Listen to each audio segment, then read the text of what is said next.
Hey everyone, we're at the Mazda dealership here on Popenjoten, north of central Lad Prouw. We're in the service bay. We're picking up a car today. I decided to get my better half a small city car.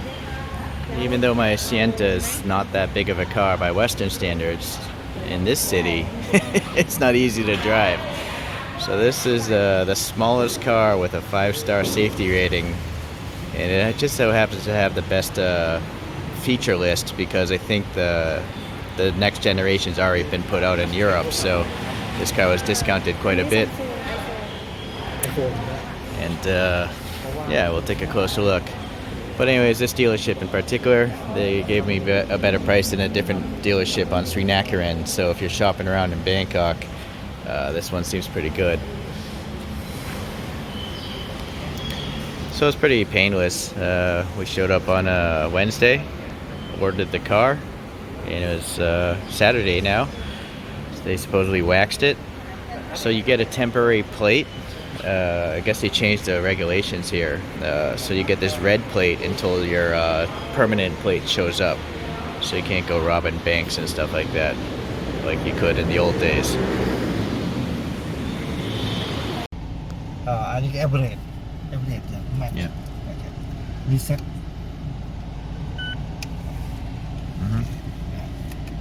แล้วก็ตัวคูลเลนเนี่ยyou die is Yeah. is Yeah, Lanjabian. average speed รีเซ็ต Okay. แล้วก็พลังงานเชื้อเพลิงตรงนี้นะครับ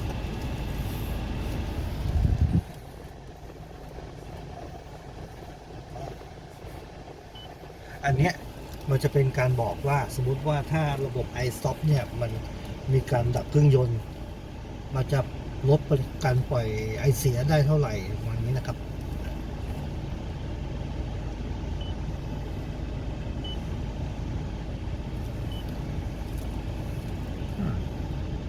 อันนี้คือ understand Yeah, good. Actually, แล้วก็ตัวนี้นะครับมันก็จะเป็นเกี่ยวกับเรื่องสมมุติว่าถ้าขับรถอยู่แล้วหน้าจอมันมีอะไรติดขึ้นมาตรงเนี้ยนะครับสามารถที่จะเข้าไปดูในนี้ได้ว่ามันเตือนในเรื่องอะไรนะครับแต่เตือนเรื่องอะไรเนี่ยเราเข้าไปดูในนี้ได้นะครับใช่ว่ามันคืออะไรมันจะมีสถานะไฟติดขึ้นหน้าปัดตรงนั้นนะครับเราก็เข้ามาดูตรงนี้ยกตัวอย่างก็ไอ้ไฟรูปถังน้ำมัน Bianaman. เปลี่ยนใช่แล้วก็ maintenance นะครับอันนี้มันจะมีกำหนดตรวจเช็คทุก6เดือนหรือ 10,000 นะครับรอบในการเปลี่ยนเขาก็จะเปลี่ยนให้หมดเลยตัวนี้นะครับก็เปลี่ยนน้ำมันแล้วก็สลับยางอะไรพวกนี้ให้หมดนะครับซึ่งตัวเลขพวกนี้มันจะหลังจากที่เราวิ่งไปแล้วเนี่ยมันจะรันย้อนหลังกลับมาถ้าสมมุติว่ารถไม่ค่อยได้ใช้นะครับเหลืออีกประมาณ15วันมันจะขึ้นไฟเป็นลูกประแจสีเหลืองติดขึ้นมานะครับเตือนเราว่าใกล้ถึงกำหนดตรวจเช็คแล้วนะครับแต่ถ้าเราใช้รถเยอะใกล้ๆถึง 10,000 เนี่ยเหลืออีกประมาณ 1,000 กิโลมันก็เตือนให้เหมือนกันมาว่าแล้วแต่อย่างใดอย่างหนึ่งก่อนพอมันขึ้นมาปั๊บก็โทรเข้ามาที่ศูนย์บริการเตรียมนำรถเขานัดหมายเขาได้เลยนะครับ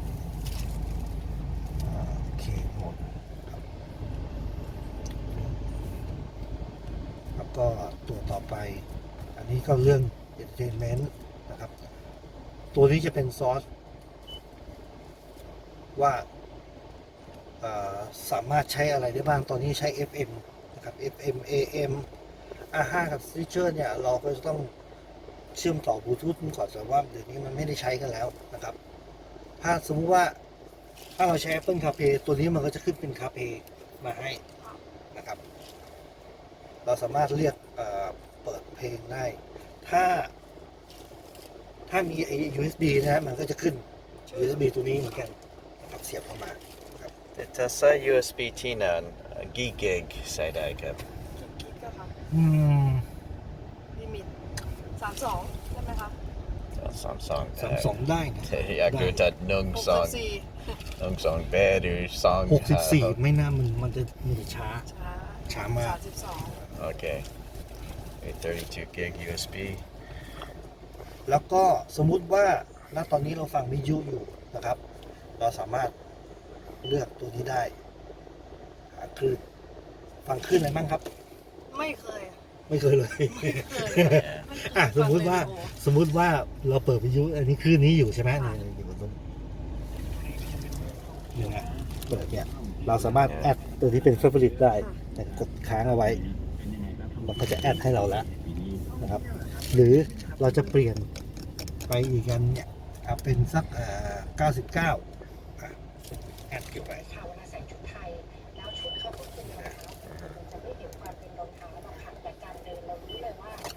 ตอนนี้เป็น99นะครับเราเปลี่ยนแทนเป็นอะไรพวกนี้ได้ ไม่เค ห ย รือหรือถ้าจะซิกไอ้พวกเนี้ยไอ้ปุ่มพวกเนี้ยมันจะเป็นตัวที่ว่าเปลี่ยนแทร็กเปลี่ยนอะไรพวกนี้เนี่ยของเราหมดเลยครับ ถ้าไม่เคยฟังวิทยุส่วนใหญ่จะฟังพวก USB พวกนี้ใช่ไหมโอเคแล้วก็เลื่อนถ้ามันมีการเสียบเข้ามาเนี่ยในเนี้ยมันก็จะขึ้นแรงเงาขึ้นมาติดสามารถใช้งานได้ครับตัวนี้ก็ไม่น่าจะมีอะไรครับโทรศัพท์ใช้เครื่องปกติใช้เครื่องไหน connect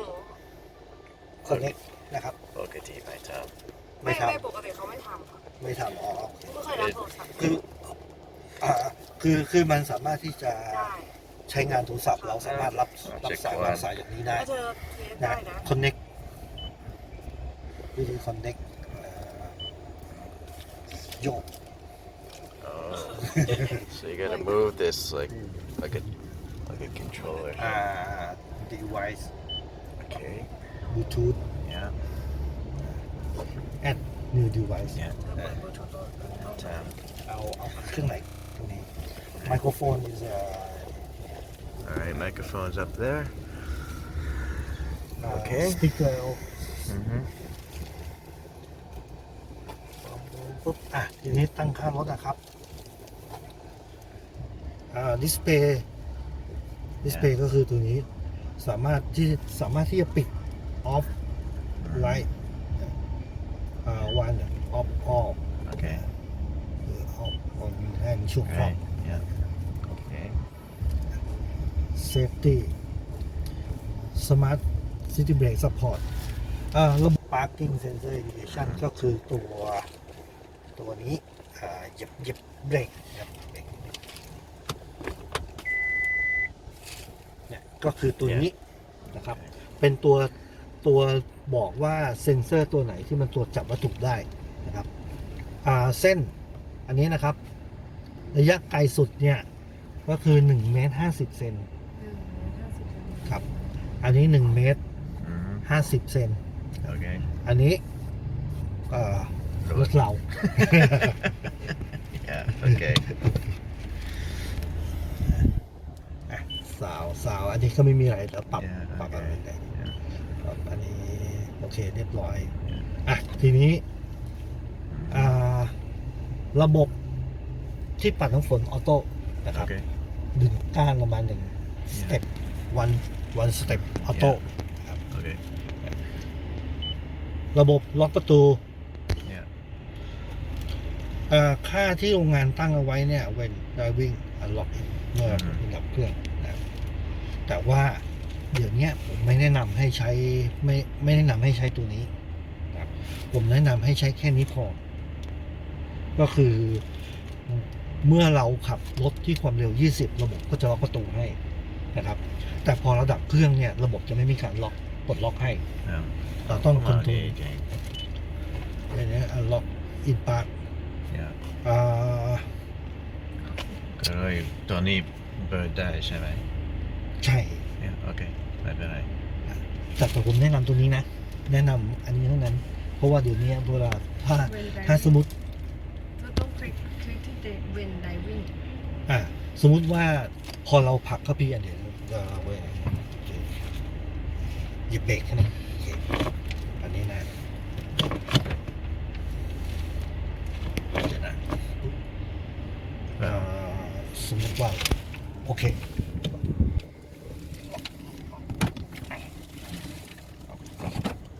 อันนี้พอเราเข้าคีย์ปั๊บเนี่ยระบบมันปลดล็อกให้เราเลยทีนี้เนี่ยพอเราจอดปั๊บเนี่ยอาจจะมีคนอื่นเปิดประตูรถเข้ามาหาเราอันตรายจริงๆผมแนะนำประตูนี้แล้วเราใช้ตัวนั้นเป็นตัวคอนโทรล ก็โดยคนตามนี้ใช่ไหม ใช่ แล้วก็คอนโทรลที่ประตู แล้วเรา คอนโทรลล็อกที่ประตู แล้วเราคอนโทรลที่จะสมมติว่าตอนนี้นะรถล็อกผู้โดยสารถ้าเราไม่ได้ปลดล็อกให้เขาสามารถที่จะเปิดอย่างนี้มาเปิดเองได้ โอเค แต่ว่าสมมติว่าของคนขับเนี่ยดึงอันนี้ออกได้เลยมันล็อกอยู่เนี่ยต้องดึงอันนี้ออกได้เลย yeah okay yeah that makes sense อันนี้มันเซฟที่กว่า yeah keyless yeah that's okay ตั้งไฮ okay walk away lock ก็คือเวลาที่ดับเครื่องดับเครื่องอะไรเสร็จปั๊บเนี่ยถือกุญแจเดินลงจากรถไปปั๊บเนี่ยระบบเปิดประตูให้เราอัตโนมัติเลยครับ yeah tap my hand knee okay signal signal โอเคอันนี้ไปจริงอันนี้เขาตั้งให้เสร็จเรียบร้อยแล้วอันนี้ดีที่สุดนะครับ10 นาทีคือเวลาที่เราดับเครื่องแล้วเปิดประตูคันทิ้งไว้เนี่ยไอ้ไฟพวกนี้มันจะติดขึ้นมา10 นาทีพอนะครับทีนี้มันจะมีอยู่ตัวหนึ่งตัวเนี้ยอันนี้ในกรณีที่สมมุติว่าเราไปจอดรถในที่เปลี่ยวๆมืดๆหรือจอดที่บ้านมืด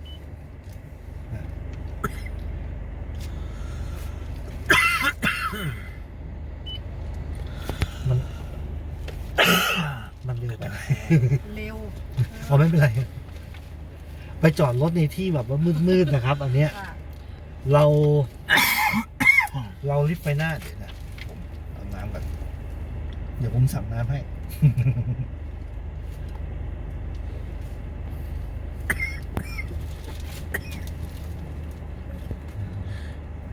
ลุกเอาน้ำมาให้หน่อยดิ2 ขวดเทมเพลตองศาเซลเซียสไฟเรนไฮต์ ชอบดีคิดว่าไม่เป็นไรโอเค alright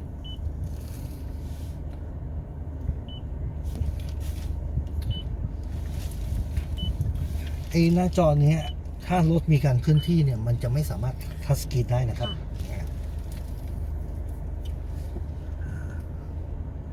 ผมไม่ชอบนี่ ไม่ชอบเลย ปิดไปเลยละ โอเคโอเค อ่ะแล้วก็ตัวตอนนี้ไอ้นี่หมดแล้วไม่มีอะไรละนะครับ ทีนี้ตัวเกียร์เหยียบเบรกนะครับเหยียบเบรก เบรกไว้ ค้างไว้เลยนะอัพดีไลท์ yeah แมนนวล right yeah manumatic yeah รถเกียร์นั่นแหละ yeah ไม่เคยใช้มัน โอเคแล้วก็ตัวนี้นะครับ มันจะเป็นสปอร์ตโหมดเนี่ยมันจะมีไฟติดขึ้นมาสปอร์ตโหมดอันนี้นะครับ So we're in the service and showroom area now. Get free beverages, snacks, coffee as usual. I'll talk about my story, looking at the other cars. So I wanted to have the smallest car for city driving because these roads are pretty crazy. This is actually a wide road. But anyways, I test drove the Suzuki Celerio and the Mitsubishi Mirage. Those are the two really, really small cars here that are reliable, but they only have a 4-star crash rating. They both drove pretty nice, actually. I actually like driving them, but the crash rating thing. So then the next size up is the Mazda 2, but I also test drove the Suzuki Swift, which felt pretty fast, pretty dated chassis and all that stuff, but I like driving it. But it's actually a pretty wide car, so significantly larger than the car today. Then I also test drove the Toyota Yaris, and that's also a larger vehicle, and that was okay as well. I just don't really like the styling of it too much, and again, I'm trying to get a small car. I also test drove the Honda City hatchback, and one advantage that really has, besides the fact that it has the most power, is the way the rear seats fold perfectly flat. You could actually sleep inside that car if you wanted to. Like the front seat folds down as well, and it's really smart packaging, very much like the old Honda Fit or the Honda Jazz, but significantly more expensive. Very like $660 it was.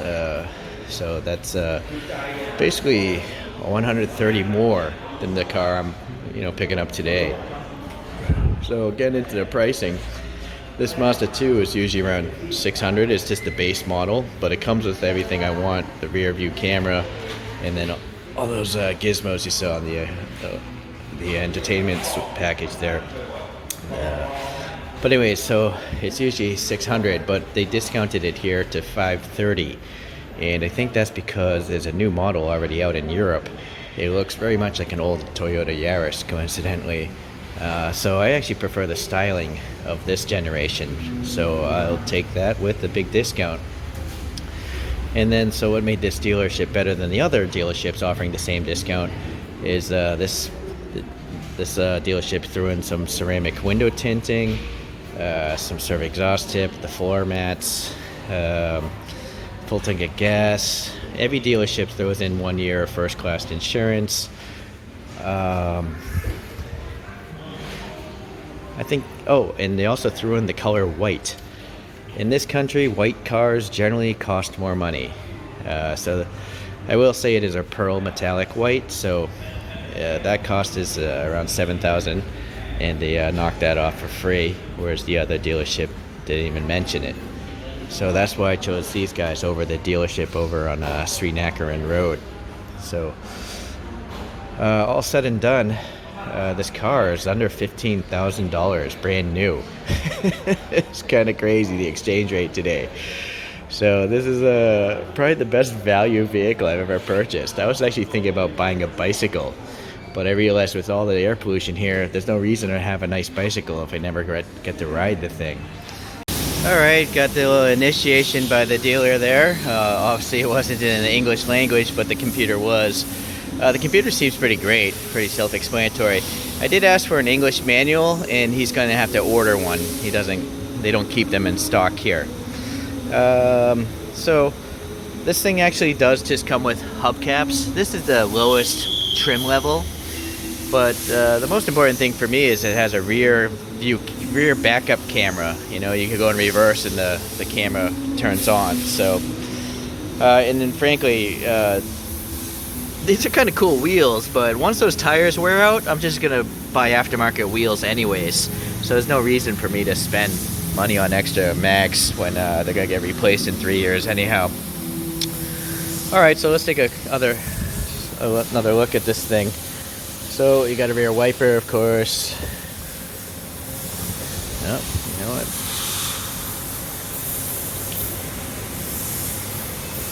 It's supposed to have a proximity sensor, but maybe, I don't know why that happened. So this has to go. These things are a waste of time in any car. So they threw in the rubber mats and all that stuff for free. This car has no spare tire, which is the case with a lot of new cars now. But it does have an air compressor and what looks like, a plug kit. It also has a tow attachment, the jack thing there. So yeah, that's just where the tire would have been. But you get a little extra storage for tools, and maybe some jumper cables are needed as well. There's a little accessory light here. Alright, and I think the jack is in here. No, it's not. That's just an open space. So I'm going to fit some rags or something like that. Maybe even some toilet paper. You don't want to be out of toilet paper in the middle of nowhere. Okay, so this doesn't have a standard DVR video system. You can get one here for only 3,000 baht, but it only records at 2K if it's recording front and rear. So I ordered a different one on AliExpress. I guess that's the fluid ejector. Right? So it turns out this little yellow thing has to do with the color of the car, not the trim level. So every white car has this yellow thing. And this dealership, another reason why we went with these people is they threw in the extra 7,000 baht worth of paint. So white cars in this country usually cost more. So this pearlescent white, it cost 7,000 baht, but they threw it in for free. The other Mazda dealership didn't mention that, so.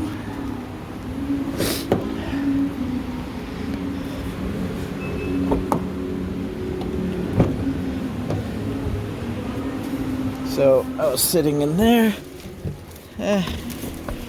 kind of tight if you have a really tall driver. But where the gentleman was sitting, I'm 173 centimeters tall, or 5'8". I guess that'd be 5'7" actually. So here we got plenty of leg room now, so that's good. Some of our storage thing, and for some reason there's this little plastic divider with only one groove to fit it in. You can't move this left or right, so that's a bit of a mystery. So you could theoretically have 3 cup holders instead of just those 2 there. No armrest though. Some sort of carbon fiber trim here. There's plastic up here. But what's nice about the Mazda is this panel here is like fake leather, whereas most other cars it would just be plastic also on the base models. Speaker, okay, yeah. Seems like you can't turn this on and off, not by physical means. Okay. 3 of 4 hand grabs, adjustable height, seatbelt thing. This is the base model, so things that you take for granted, you got to make sure that the base models have.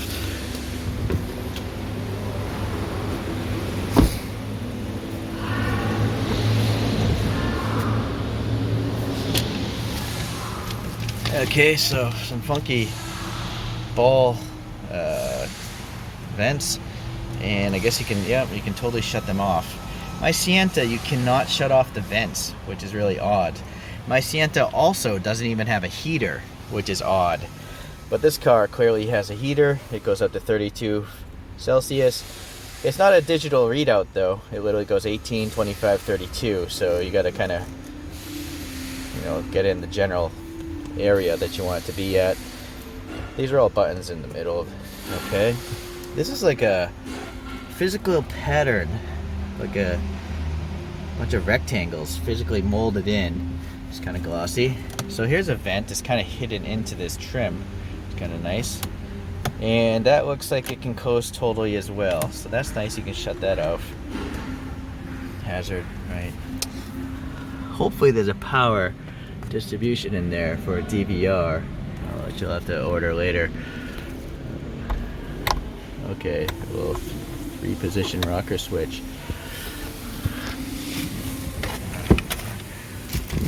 Yeah, vanity mirror. Okay, a lot of base cars don't have those, but this has 2, so that's nice. Glove box. Pretty decent size, I guess. Not bad. No, I think the steering wheel adjusts.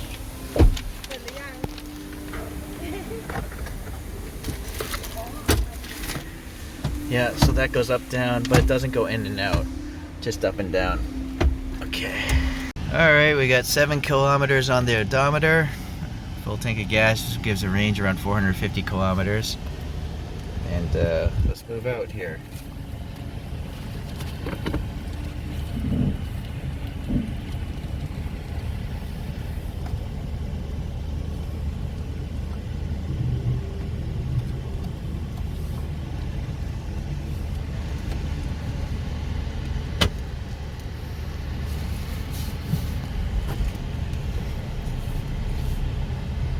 Yeah.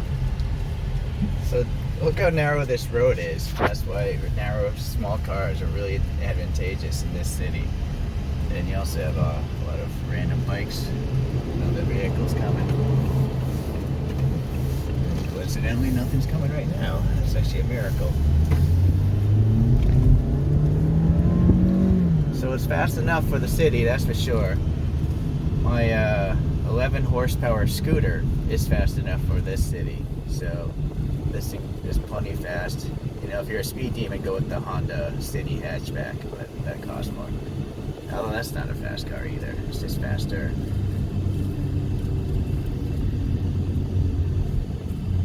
It's actually pretty quiet for a car of this price level.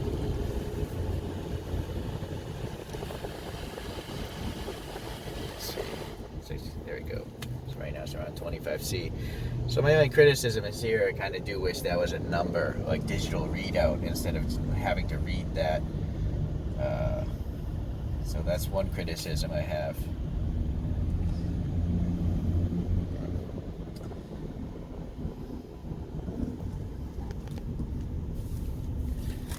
Let's see about this here.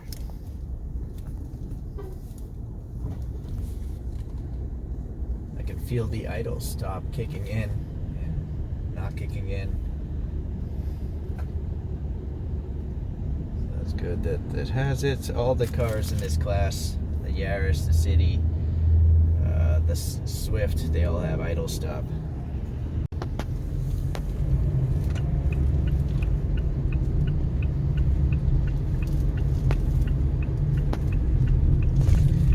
I will say the steering wheel, it feels kind of small. I do wear size extra large motorcycle gloves, so that kind of makes sense. You know, I have to assume that they took the steering wheel for an average of a small woman to a giant man. So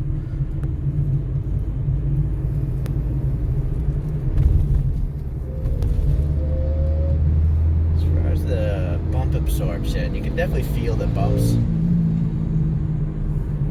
You can definitely feel the lack of weight compared to the Sienta, which isn't even a really heavy car, but this is definitely going to be lighter.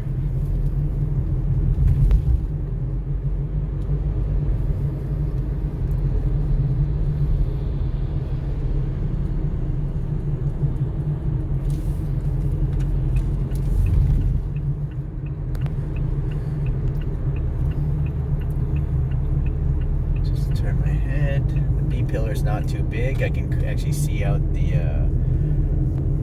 rear passenger window, so no real blind spots on the right side of me, at least.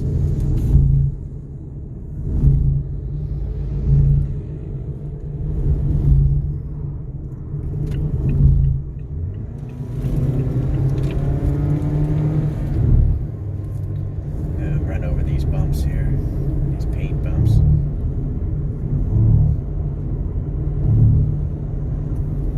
I think the sound dampening is pretty decent for a car of this price level. I mean, it's not a Mercedes or a Lexus, but I mean, it does it. I think it's pretty satisfactory.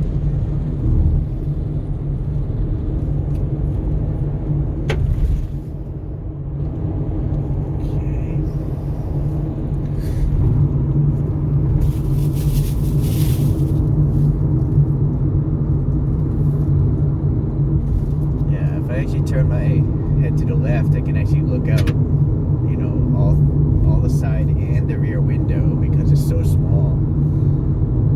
This rear view mirror, though, you know, it's a standard size mirror, so I can't really see out the back windows. There's some rocks or something coming out of the treads. I saw them in the treads earlier. Maybe this was sitting in a gravel lot earlier.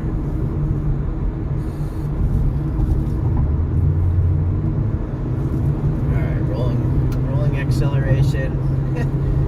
I mean, the car is like 90 horsepower, so that seemed alright.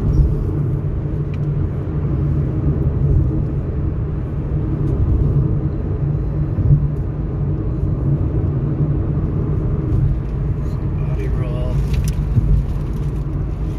Yeah, it's kind of floaty, but it's not too bad.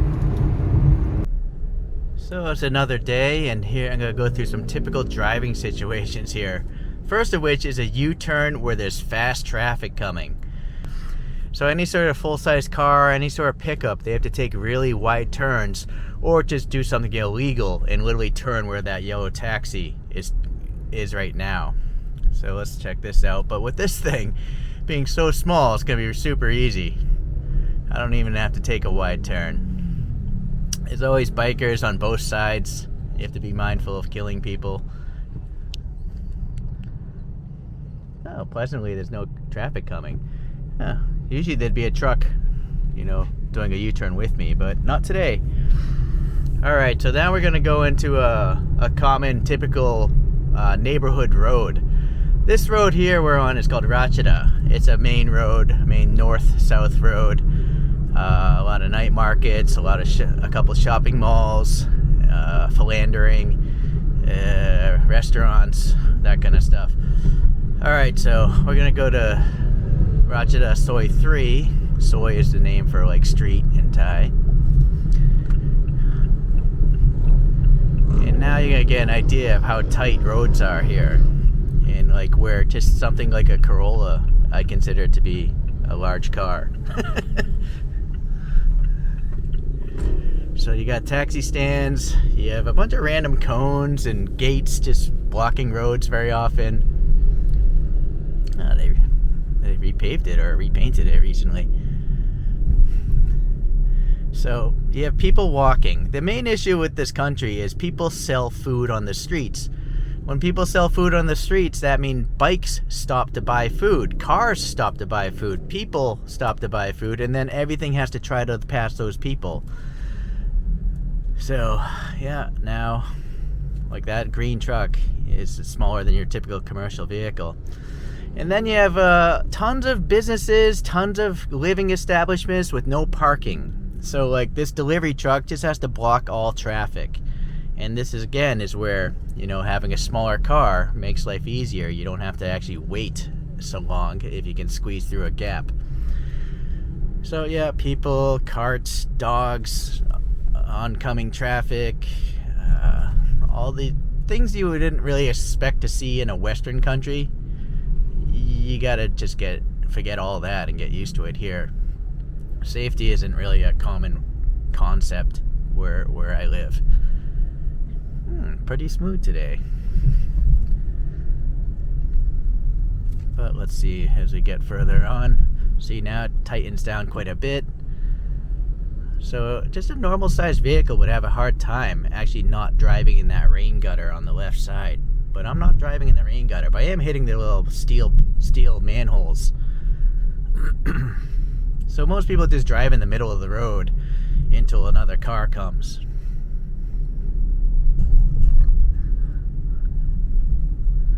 I mean, see, so look at that van up there. That van has to like veer off to the side dramatically to avoid that white Honda that just passed us. We got street poles just like so close to the edge. I mean, it's crazy. You really don't want to drive fast in this country or you're going to kill someone. Just drive slow, turn slow so bikers can avoid you.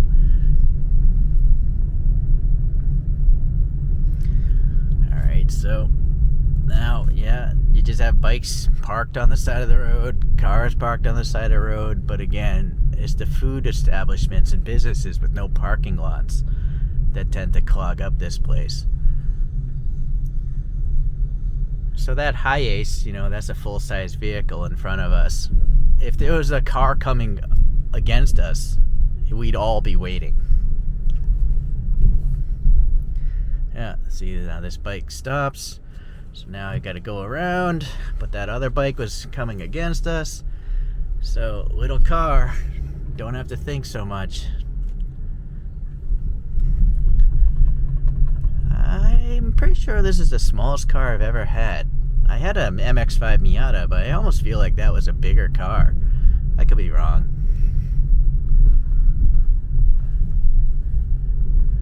This car is pleasantly narrow.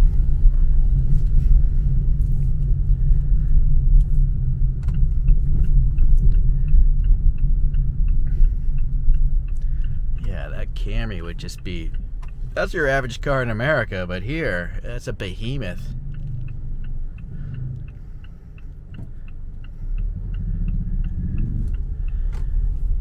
So essentially, once you get off all the main roads in Bangkok, this is what they all look like. They look like circuses.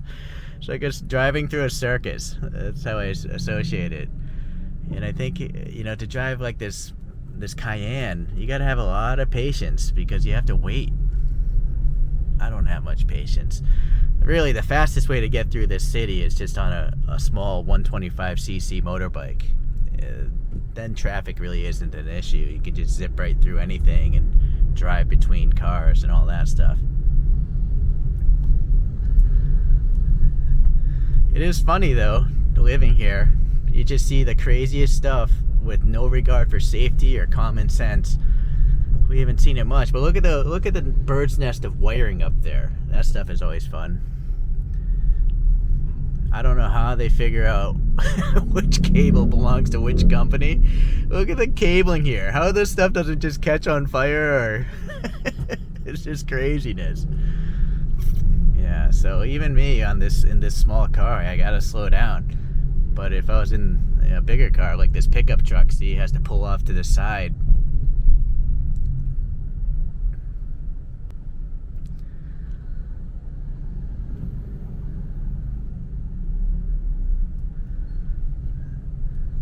Yeah, everyone stopped because some people are probably just stopping to buy like some food. Like these bikes just hanging out, waiting.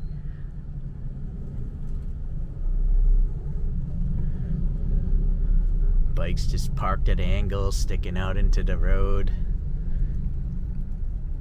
Oh yeah, this is if you think traffic in Los Angeles is bad, or you have no idea. Traffic in LA is pretty good as long as you know not to go at like 2 hours during the day. Traffic in Los Angeles is nothing. Even New York City, I've driven in Manhattan a few times. Didn't really have too much of a problem there. But here, your mind has to be on top of it, or you're gonna kill someone.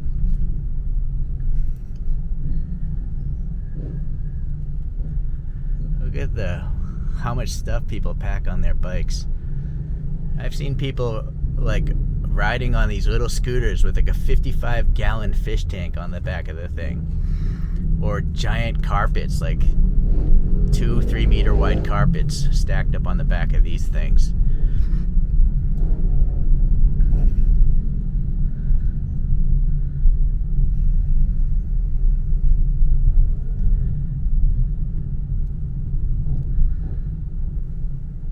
Alright, we're starting to get out to another main road, so hopefully it won't be so bad. But yeah, that's your typical soy in Bangkok, your typical neighborhood road that people live on. And so dealing with that kind of stuff every day, if you have to go to work, I think you could actually save some time the smaller the vehicle you have. Again, if you really don't want to be stuck in traffic, you want to ride a bike. Yeah, so this road is called Rama 9 Road. This is a pretty main road as well, runs east-west. Look at the chaos here. There's people going against the flow of traffic, crossing 4 lanes. Let's see if we can do a merge over here.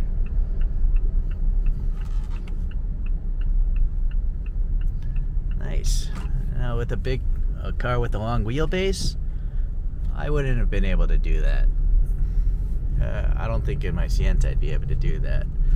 Take such sharp turns. Alright, well, that's another example of a small car's advantage in Bangkok. Alright, I've had a few days and noticed a few quirks. Even though this is a proximity key, it's not smart enough to just unlock the doors when you're close. See? In order to unlock the door, I literally have to hit this black button, which is kind of silly. The trunk doesn't have that issue. The trunk will just open when you try to open it. So that's a weird quirk, to not have this just automatically sense. My Sienta does it. Okay, so I want to show you the folding rear seats, because that's something that I think the Honda City Fit, Honda City hatchback, So the Honda City hatchback, the seats are totally flat with the rear trunk. But this and every other car, the Swift, the Yaris, what's the other? The Celerio, the Mirage, and I'm forgetting one other competitor. Well, anyways, they all have raised seats. You know, there's a ledge. Maybe that works out for you. I also put in a full-size suitcase, and it will lie in here. But getting a full-size suitcase over this ledge is a bit of a hassle. And by height, you can see here, you can make your own judgments, but getting over that black ledge is somewhere around, 75 centimeters, maybe 30 inches. So for a guy, it's not much of an issue, but if you're a really short, small girl and you're trying to put in a 23 kilo full-size piece of luggage into this car, that could be a concern. Naturally, it would be nicer if this thing was flush with the trunk, but I'm sure it has to do with the bumper safety. But something to be noteful of. Another thing short people should be mindful of is reaching the trunk handle to around 73 inches. So if you can't reach that high, you're gonna have to grab the trunk from, over here or something like that. Which, hold on. Can it be done? It's not easy, but it could. If you took two hands, you could probably grab it over here and then close it. So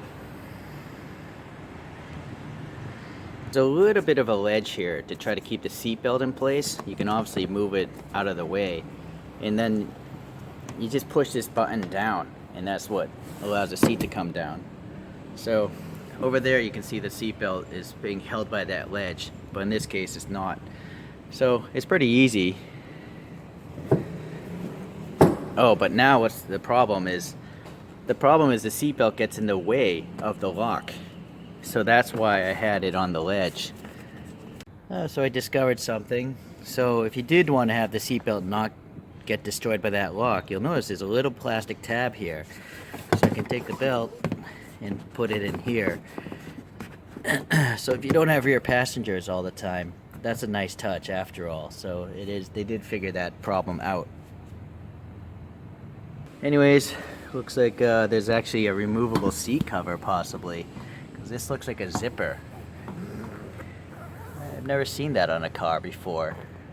Is that common? My Santa doesn't do that. But there's a zipper here. But I don't see the actual head of the zipper. So that could be an issue if you accidentally, like a kid kicks this, it might actually open, but you might not be able to get it back together. So that's a concern.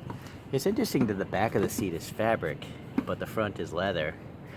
I feel like if a kid was back here, they would stain the back of the seat. I think the whole thing should be that fake leather, which is what this is. Another issue is I noticed there's no car jack. And I think that's what this compartment here is for, but no, maybe not. Yeah, there's like a bracket in here.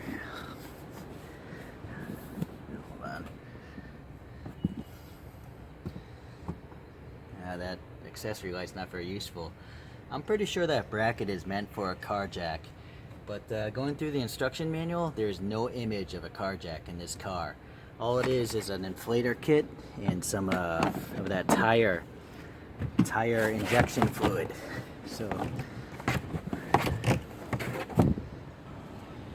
So yeah, I would have guessed that this would have been for a jack, but it's not. I'm not sure what this is for. It's like a flathead screwdriver and a loop.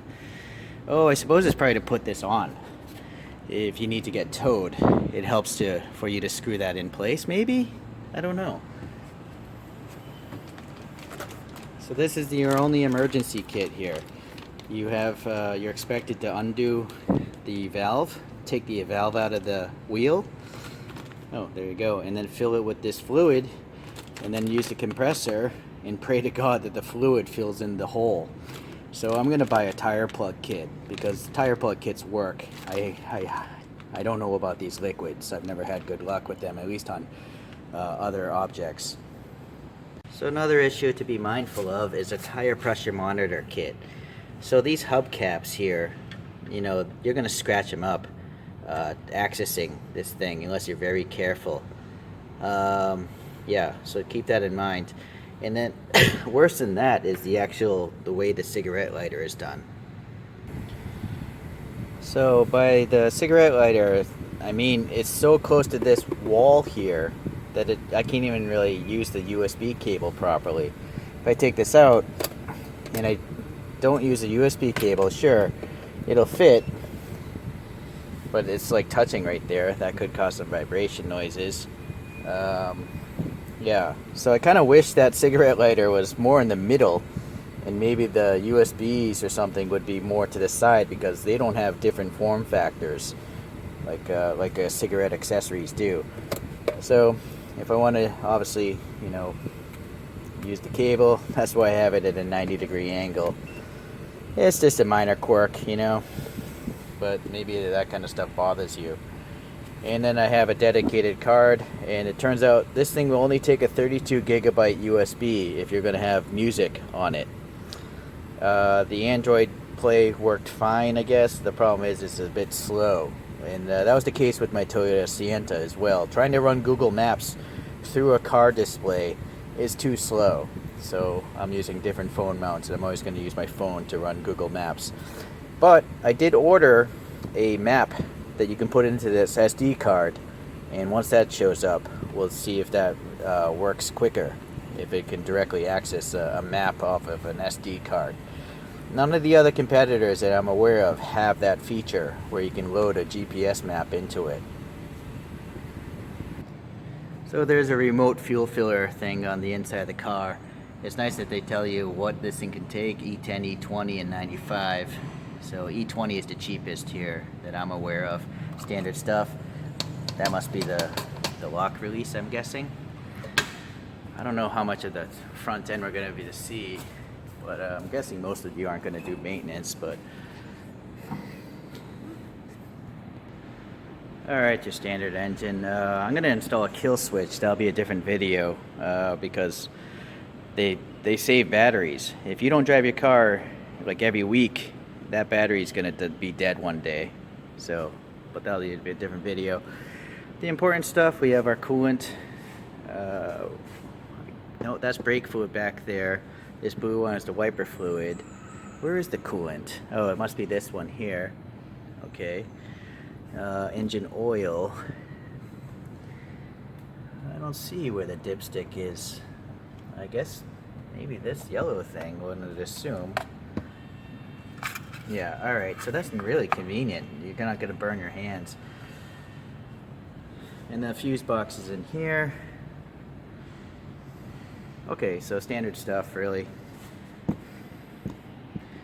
And here's the lever. You got to push it right side to open it.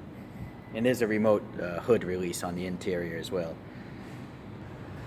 So I thought I'd do some seat measurements for really tall people. This is in the full forward position, and from the leading edge of the seat to the brake pedal is around, I would say it's around 32 centimeters or around 12.5 inches. So, wow, so you can be pretty tall.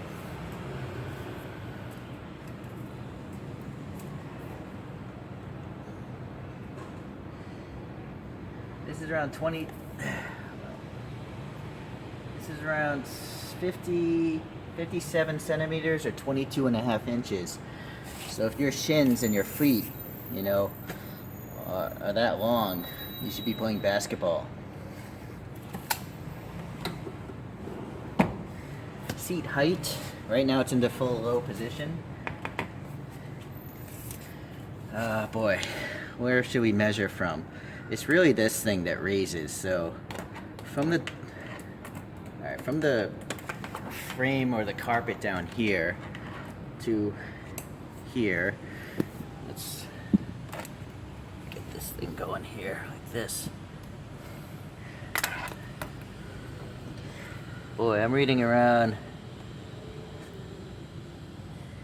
16 centimeters, or a little 6.25 inches.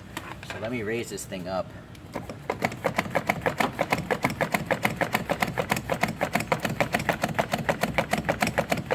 it's actually getting much closer as well to the brake pedal. So my first reading is actually wrong. So this corner right here is now around 22 centimeters or almost 9 inches. And let's get back to that brake pedal because you're much closer. This isn't crazy. This would be impossible to drive, but that's around 30 centimeters or around 1 foot. I don't think the light's getting in there, but it's so close that it just seems insanity. Let me back out and show you. I don't know of any human being that would be that close to the steering wheel. So I'm going to do a little seat height adjustment. I'm going to keep this phone in the exact same position. And by the way, I'm 173 centimeters tall, or 5'7", 5'7". Okay, so here we go. We're right now in the lowest.